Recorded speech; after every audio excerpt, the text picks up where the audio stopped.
Be on. Right. Just give everyone a second to log on.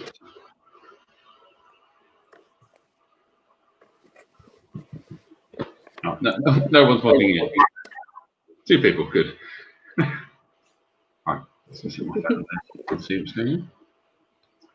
Oh, good afternoon. If you've tuned in, just want to say hello to us in the comment section. We're going to give everyone a couple of minutes just to log on. So if you just want to give us a little hello, right in the comments. Maybe you're watching on Facebook or YouTube, and then we'll introduce everyone in a minute or two and what we're doing this afternoon. But yeah, if you're watching, there's only 2 of us so far, so just drop us a hello so we can say hello to you properly.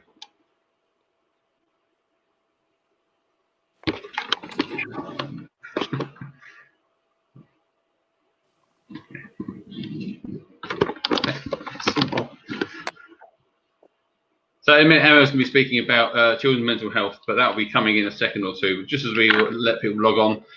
If you're just joining us, I want to give you a real warm welcome. We're just going to give it a second or two. Hi there, Kelly. Thanks for joining in. Hi, Dave. Hi, Zoe. Even. Good afternoon. Good to see you all. Feel free to share this if you're watching on Facebook.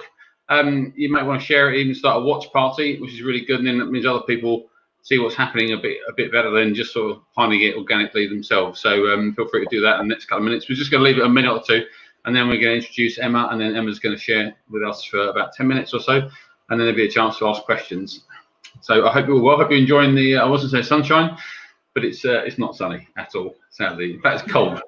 So I don't know where I'm wearing a short sleeve shirt, but there we are. But yeah, there's about 13 people watching so far, so just drop us a hello.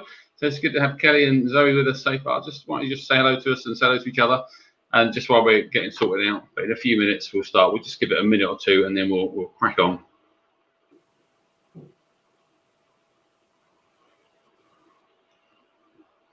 not quite sure how long the delay between me saying that and then someone writing a comment appearing in front of me.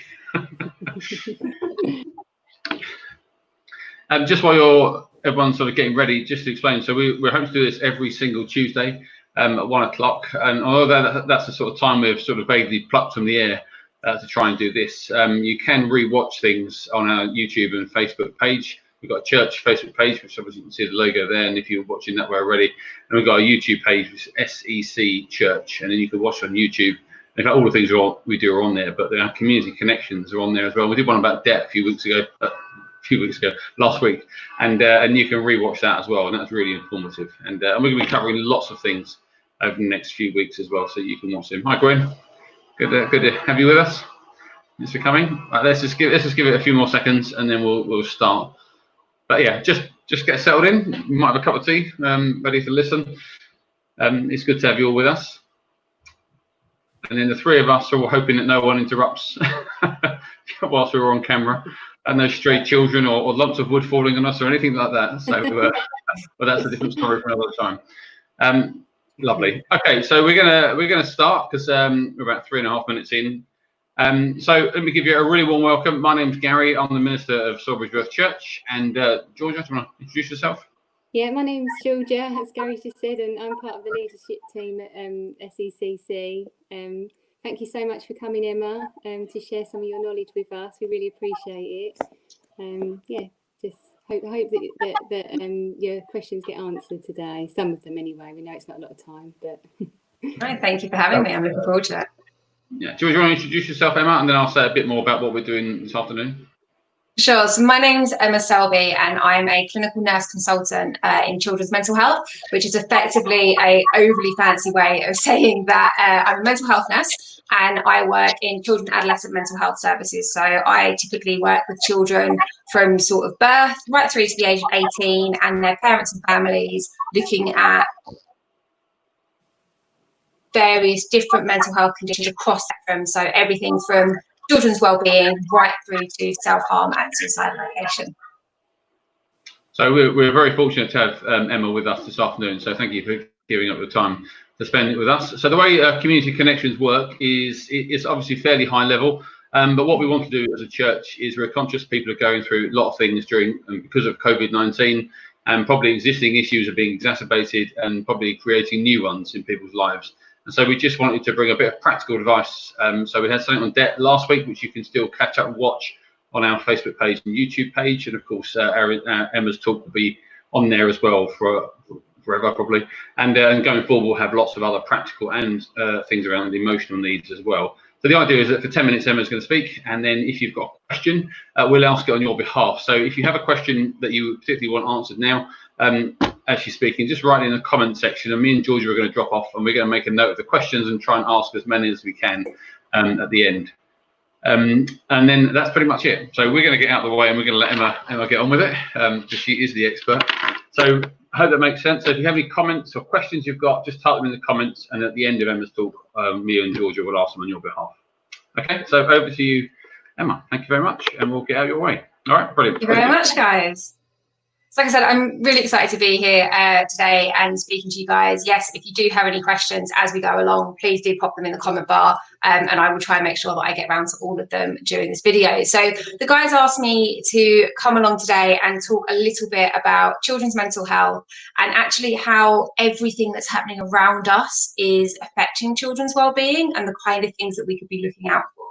So as I mentioned, I'm a mental health nurse, and I work in children and adolescent mental health. So I work with children across age spectrums, and I run a company called Digital Mentality, and we run a service called Embers the Dragon, which is where we look at all of the different things that anyone can do with children and young people to help support mental well-being.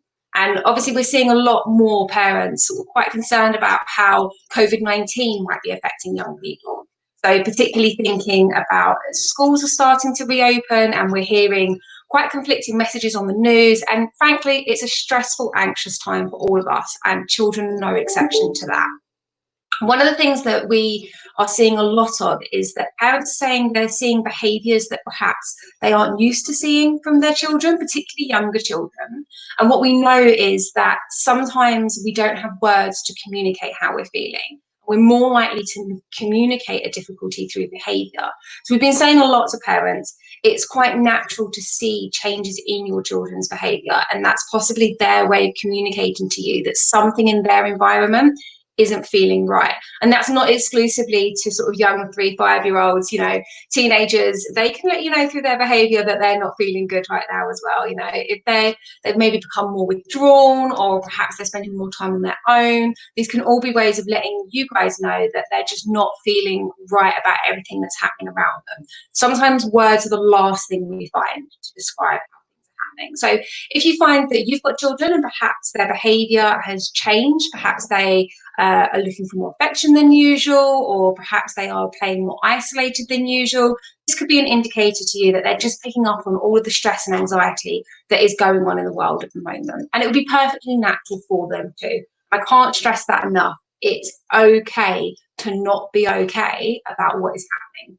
As an adult, it's okay to not be okay about what's happening, never mind as a child, because this is unprecedented. You know, it went from being this thing that was happening in a country far away that we kind of were sort of worried about, but it wasn't really affecting us, to suddenly not being able to see the people that support us. And that's the same for children. There's an old saying that it takes a village to raise a child, but what happens when you close the village? So lots of children will be quite used to seeing their grandparents regularly, perhaps for childcare, or perhaps they're used to going to childminders and or seeing friends at school. And suddenly all of those social connections have stopped. And it can be a very confusing time for young children who maybe can't quite process why this is. And it can also be quite a difficult time for older children who had a real idea of what their year was going to look like. And suddenly they're being told that, no, none of that's going to happen now. And they almost have to go through a grieving process of what they thought was going to be. So we're going to break this down a little bit into kind of the two ends of the spectrum. So younger children and older children, and some of the things you guys can do if you have children, or if you look after children or have contact with children, just to kind of help support them a little bit during this time. So I'm going to start with younger children.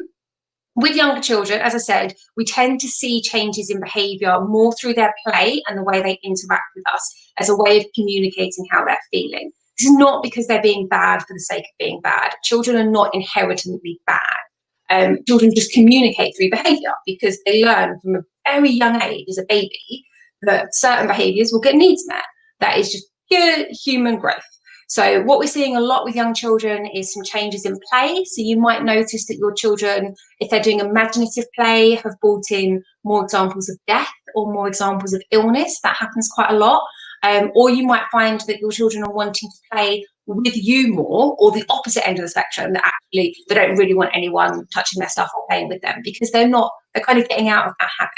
There's some great things that you can do to support younger children during this time. So coming back to play, we often overlook how important play is. So parents can often say to me like that play is not educational. And at a time when we're all trying to become teachers without the education and the patience that teachers seem to possess, the idea of play being an important aspect of that can feel a bit foreign. However, play is an extremely important way that we learn things. So doing lots of play with young children can be a great way for helping them to understand what's happening. But the key to play is not necessarily taking over or ensuring that they're doing something right. Let it be child-led, so allowing the children to pick the activity and sort of tell you what to do. Children very rarely get to be in control, and the place where children do generally get to be in control is in their peer group, and we've taken their peer group away. So they still need that experience of feeling like they've got some element of control in this. So playing with them but allowing them to be the boss is really helpful for their well-being and their self-esteem. So try not to take over. Also try not to ask too many questions. And we're all guilty of doing it. I'm guilty of putting a question on the end of pretty much every sentence. But when we ask lots of questions, we can break imagination and we can break a child's natural movement through play. So trying to allow them to really take the lead and guide us. Another thing that's really important with young children during this time is lots of praise and attention for the behaviours we want to see more of.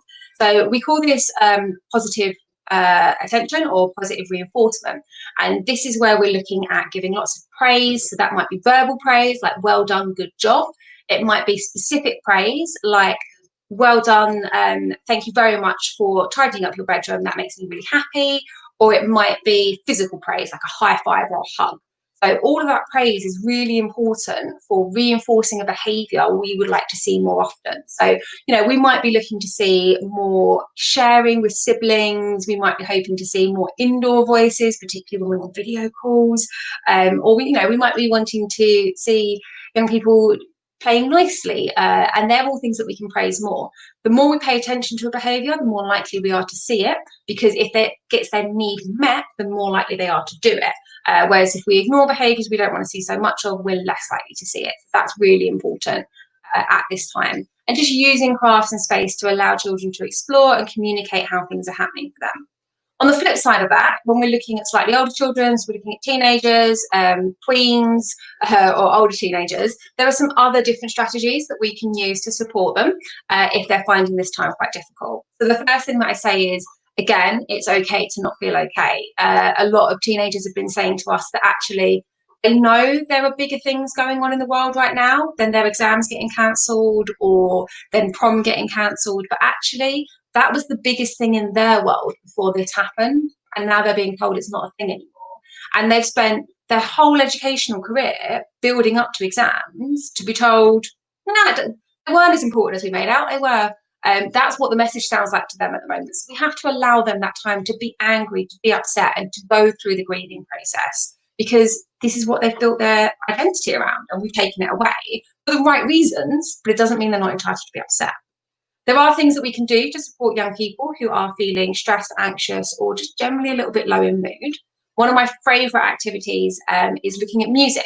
So the type of music you listen to can really change how you feel in the moment.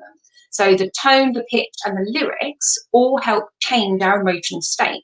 So an activity that I really enjoy doing with teenagers is asking them to make playlists based on their mood. So make a playlist for when you want to feel happy, make a playlist for when you want to feel energized, and make a playlist for when you want motivation. And get them to look through different songs that have exciting lyrics or upstanding lyrics. Look for beats that make them feel happy or energized. And then maybe get them to share it with you or share it with their friends as a social challenge.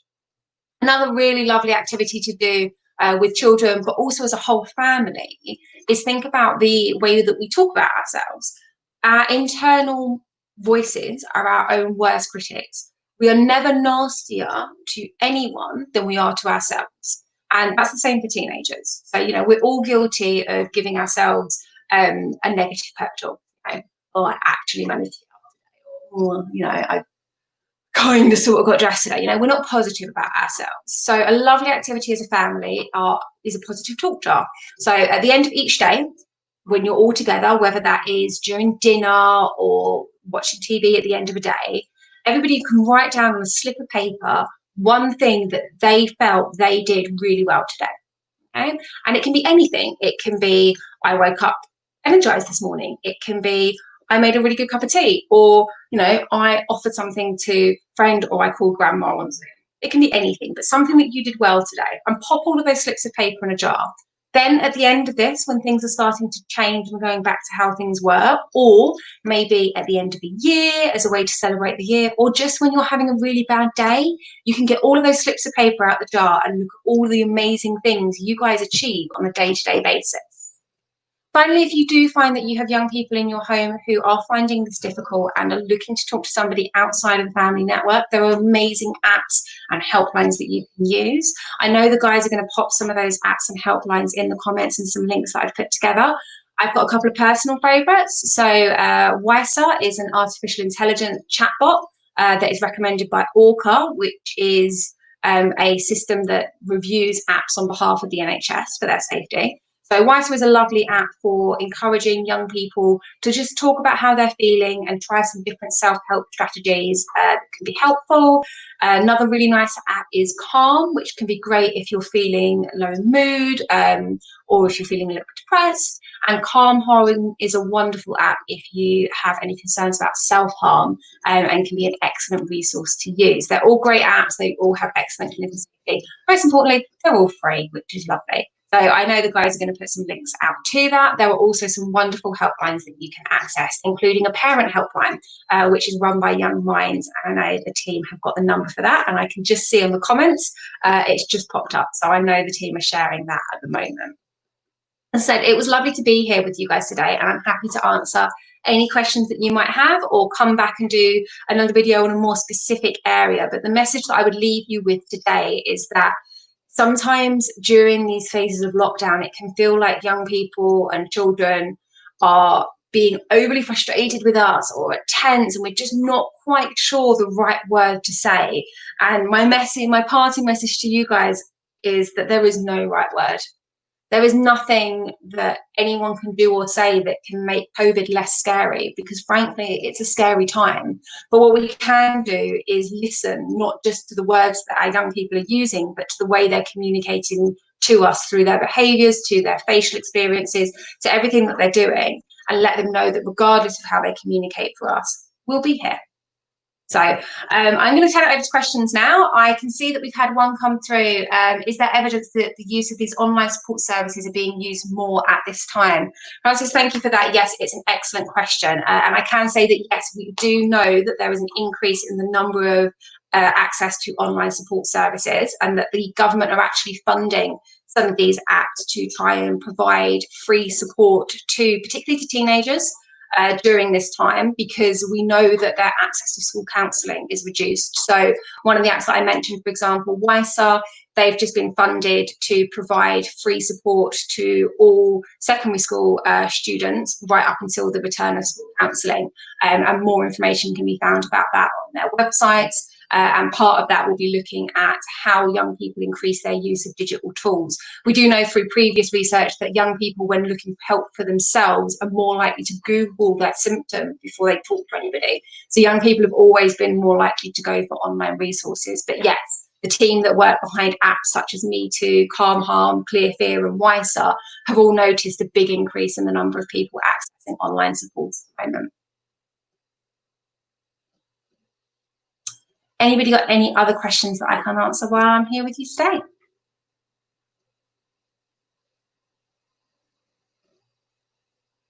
What I would say is, if you do have any questions that come to you outside of this call, please do let the team know, because I'm always quite happy to come back and answer them.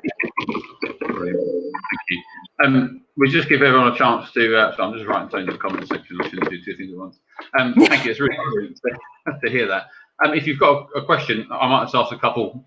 Sorry, George, sorry, you're on there as well. I might start, or me and Georgia might between us, and then if you've got anything you want to add, just start them in now. I think we say might sort of spur you on. One thing I did want to say is, as restrictions get eased, and we can go back to perhaps seeing a few more people, but with social distancing. Have you got any advice about how we can sort of make play as meaningful as possible, even when there's just kind of half restrictions? Because it's almost worse in some respects than full lockdown. Yeah, it's a really important question, actually, and that when you're thinking about seeing people that you haven't seen in ages, it can be very exciting, but it's important to prepare children for that, particularly younger children, because they might be used to, when they see Nana and Grandad, running up and giving them a great big hug and a kiss.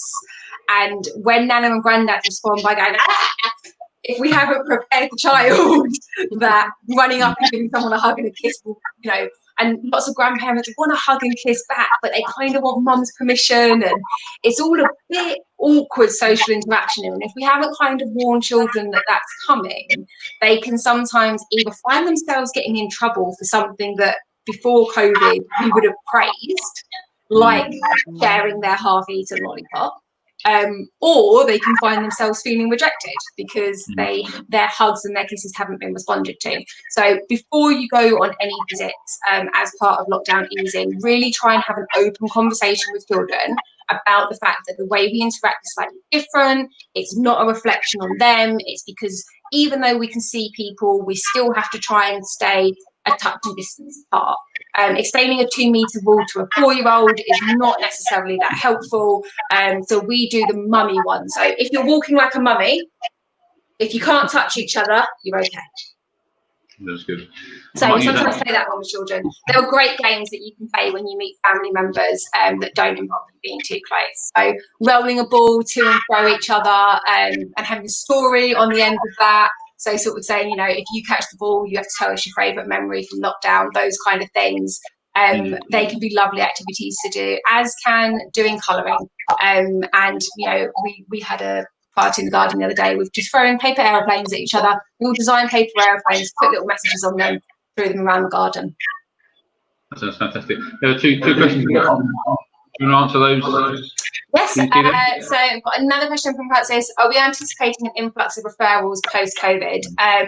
Yes, I'll be honest, as a CAMS professional, I'm fully expecting to see more referrals coming in. Partly that's because a large number of referrals do tend to come from GPs and schools, and obviously they haven't been seeing cases in the same way. So we know that we can expect to see more referrals come in. But we also know from some work done by Young Minds that 84% of adolescents questioned felt that their anxiety levels had increased in March this year compared to last year, which means realistically we are seeing a spike in the mental health effect of COVID.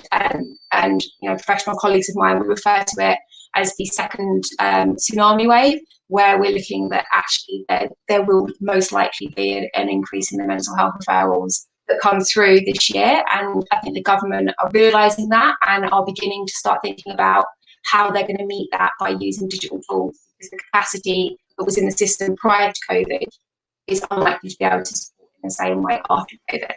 So, and I can see a question from David.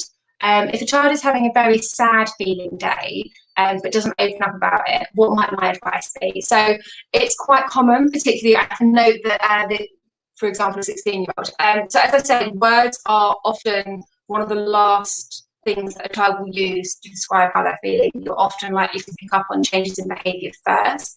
And actually, we don't always want to talk about how we feel. Sometimes we want to put how we feel in a little box over there and do something else. So I often talk about the emotional plateaus of children. So sometimes your emotions peak up. Sorry, the video is a mirror, so I'm trying to make sure I do this right. Sometimes your videos peak up. And sometimes your emotions then come down. So one question. Yes, Victoria, you can ask questions here and I will answer them as we go. So sometimes young people's emotions peak up. They get up to this peak period where they're not able to really think about how they're feeling. We're not ready to talk at this point. We kind of need to get back down to our baseline. So there are things you can do with young people to help get them back down to a baseline where they might feel more able to talk about how they're feeling. And a lot of that is about knowing your child and the things that are helpful for them. So some children might find listening to some music really helpful, and that's why I like the playlist one. Some children find doing something that requires a detailed focus of their mind can distract them from how they're feeling at the moment. So that's where like the mindful colouring came about. But I personally love mindful baking.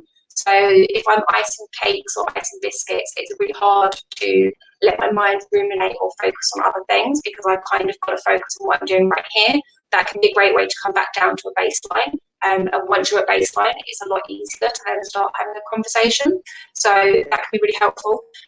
When you're feeling sad, your body biologically goes through something called a fight and flight response, where you actually feel tension growing inside you.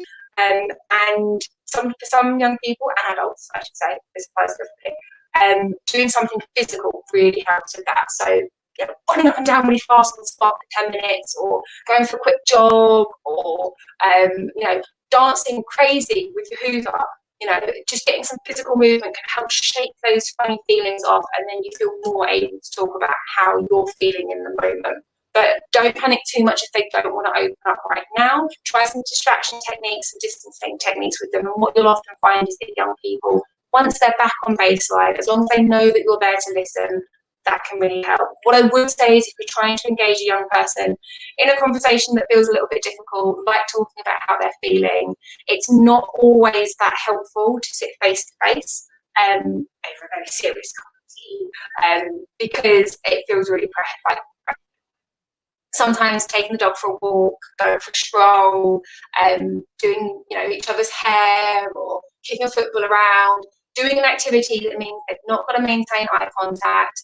They can kind of not have to answer immediately because they can focus on something else. It just takes all of the pressure out of the conversation, and that. I can see Victoria has a question as well. I'm conscious the quality of your video seems to have decreased. Oh, okay, it's perked up again. Okay, sometimes for some reason, sometimes when we come back on, everybody, it seems to sort of fix it slightly. So I'm going to go again and let you answer that question. I can see Victoria has a question. I have a 9-year-old boy who is a worrier, and I wondered if there was anything I could do to help him. It's not just since the lockdown, he's always been this way. Okay, so for some young people, their personality tends to be that they're just a little bit more worried, a little bit more anxious. We tend to find young people that experience that are kind of a little bit more in tune in everything that's happening around them. They maybe watch people a little bit more closely, and they tend to be a little bit better at picking up on everyone else's worries, which makes theirs worse. So there's a few really lovely activities that you can do at home with children that experience worry. So one of the ones that I quite like to do is worry dolls. So encouraging young people to tell their worries to a doll or to a figure that goes under their pillow at night and takes the worry away while they're sleeping. So there's a really, you know, beautiful story around why worry dolls work. And you kind of tell the story to your young person and help encourage them to understand science behind the worry dolls. And then when the worry dolls take the worries away at night, it can be really helpful. The other thing that can be really lovely to do with children who experience worry, helping them understand how worry feels in their body. So we spoke a little bit about the fight and flight response earlier. And this is something that we cover heavily in the Embers the Dragon programme, and I'll give you a little bit more information about that in a moment. But what you can do is... Just coming on to why this video is going funny. Ignore me, I'm not here. Oh, sorry. One of the things that you can do with children that experience worry is talk to them about how our bodies feel. So the fight and flight response means that when we feel anxious or worried, your stomach might start feeling a little bit tense. You might find you're flicking your fingers. Some people get jittery legs. Some people get wobbly head. Some people feel really red and tense. So sitting with your young person, Victoria, and thinking about what does worrying anxiety feel like in his body can help him think about when anxiety is creeping up, when worry is creeping up, and the types of things that he can do to deal with that physical sensation of anxiety and worry. And as I said before, that can be things like distraction techniques, so really focusing in on something. It can be energetic movements, so dancing around, jumping up and down, having a good belly laugh, those kind of things can be really helpful for dealing with the physical reaction to anxiety and worry. And then once you've done that, it's a little bit more easy to talk about worry and classify whether or not that worry is something that about, and then you can encourage problem solving with you, thinking about what the solution to worry might be. And if you can't find the solution to worry, which you might be able to, thinking with him that, okay, it's a worry that you can't control. Let's pop that in the box over there. It's not a worry we can do something about. And then come back again to that grounding technique. Mindfulness can also be a really lovely tool for that. Francis, I can see that you've asked just for a little bit more about Embers and Dragons. So Embers and Dragon is a program that we've written. There's a collaboration of us who work in animation, work with the churches and the charities, and also work in mental health. And Embers and Dragon is funded by the government and will be coming out this summer. If you'd like more information about Embers or to be on the call list, releasing information, you can go to www.embersanddragon.co.uk. And essentially, Embers is an animation about colourful characters who go through all the difficulties of childhood and learn fun things along the way. So they're short animations that you would see, sort of, like cake, things like that. And then on the outside of that, we have a whole suite of resources for teachers that support him, that support children, so that they can think about what they would do at school to teach emotional resilience. And we cover the whole spectrum of child development and wellbeing.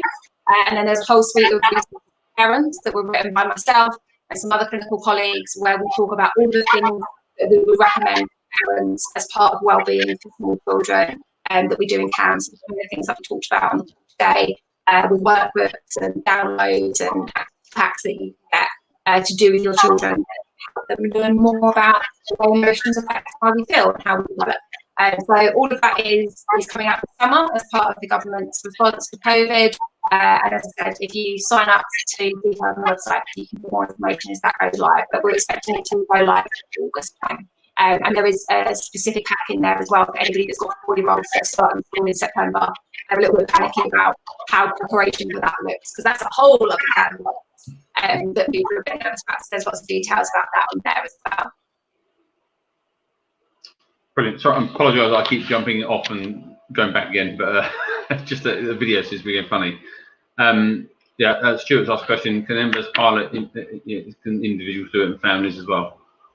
Actually, so we have been funded for a research study in schools, which is why the Embers pilot asks specifically if schools would like to get in touch. But if as an individual family you would like to sign up and get more information, please do send in your details and we will get back to you with information about how you can access the programme, because some of the programme is free for families anyway. And obviously, if we know the area that you're in, we can teach your local commissioners to say that they should sign up. Brilliant. That's lovely. Can I just ask one question, just in case anyone's got any more? I'll just jump in. Sorry, let me bring Georgia back in. Sorry, do you have any questions, Georgia? You think, just in case, if I do mind? I was going to just ask, obviously, a lot of what we say about COVID-19 is obviously negative, and there's lots of fear and worries and emotional concerns. Is there a kind of a reverse side to all this? Are there some good positive things we can start putting into our children's lives that perhaps we wouldn't have done normally? I think there are some beautiful things that have come out of COVID-19. I often talk about my niece and nephew, who I miss terribly because I haven't seen them, but have learned so much about showing appreciation during COVID-19. So their current game is whenever they see a post van, an ambulance, any kind of key worker vehicle, they have to try and sneak some chocolate treats into the windscreen without the owner of the vehicle spotting them. And they love this game, and they love it because they like to hide behind the curtains and watch the person's face when they find this treat that's been left for them. So, they're learning stuff about appreciation that they wouldn't have learned previously. I speak to families who say that all this extra time that they're having with their children, they're learning things about their children that they maybe missed because life was so busy. So, work with a family who realised actually their 8-year-old's got a real affinity for cooking, but they so rarely cooked as a family. They didn't know it. So it's a wonderful time to learn more about our families, the people we live with. It's wonderful time for children to learn more about nature. So, yes, we've been restricting going out, but in the time that children have spent outside, it's been less about going on slides and swings and more about looking in the bushes and climbing a tree and seeing what's going on in the world around us. And I think although it's been a very stressful and anxious time for many people, and it will continue to be so, it will also be a time that our children will hold dear for many, many years to come. And I think we'll reflect in the next generation of adults who will have, you know, that ingrained respect for the world and the environment, and how quickly things can change. No, thank you. That's really helpful. Georgia, do you want to ask a question, or just say the thing a bit about prayer at the end? Yeah, just to say thank you very much, Emma, for coming and sharing your knowledge with us. It is a difficult situation, isn't it? And one that none of us know how to work, and it's tough, and it's okay to ask for help. And I'm sure as parents it is quite the pressures of doing the right things for your children, and you know, the fact that we are sometimes you're expected to be able to read your child and know how they're feeling, and actually you find that's not always the case. As close as you might be, you know, there are times when it is difficult to, you know, to have those conversations. And children are not born with an instruction manual. We've asked so many times, they just don't come out with them. Yeah, but yeah, that the advice on, you know, that just to sort of spend time and just to come away and relax and do something like cooking or just music and stuff, is something that's been helping us as a family. But yeah, just thank you so much for coming. Just to say that as Christians we believe that our help comes from God too, so please, if you've got any prayer requests at all that you'd like us to pray about, you can send them to pleaseprayfor@secchurch.org.uk, and I'm sure that will be on the Facebook page for you to find later. But, yeah. So yeah, just thank you very much, and it'd be great to speak to you again, Emma. And I'm sure there'll be lots of questions, and maybe people have time to sort of think about, digest everything that you've said. And for me, I'm going back to work this week in a preschool, so the advice that you've given about little ones and all the advice, actually, I think people are really sharing information, you know, with one another, which is great. So yeah, just thank you very much for coming. Thank you very much for having me. I'm happy to come back anytime. No, it's lovely, really, really helpful stuff, Emma, as well. And I imagine that's the tip of the iceberg of things you could talk about. Emma does such a lot of things, and so it would be nice to hear a bit more about what you get up to in the wider sense as well. You shared some of that before we went live. But yeah, we'll probably have Emma back. If you've got a question related to this, feel free to drop us it. You can use that email address, that's okay. But if there's anything we can pray for you, any of you for, regardless of what you believe or if you go to church or not, we'd love to do that confidentially. And don't forget, next Tuesday, 1 o'clock, we're going to have a guy called Patrick Regan. He works for a charity, and he works a lot of mental health and well-being and things, and he's going to say a lot of really helpful things next week as well. So it's all building on similar themes, but it's all useful stuff. So please share, please invite friends and family. And if anyone wanted to watch today or last week's talk on debt, like I said at the beginning, these are still on our YouTube page and our Facebook page as well. So thank you very much for tuning in. I hope it's been useful, and have a fantastic day. And Emma, I can't thank you enough for giving up your time to spend with us this afternoon. Thank you very much. Thank you so much for having me. And thank you everybody for all your amazing questions. Brilliant. Okay, well, lovely. We're gonna end now, but have a fantastic day, and hopefully we'll see you all next week. God bless. Thank you. Goodbye. Thank you. Bye. Bye.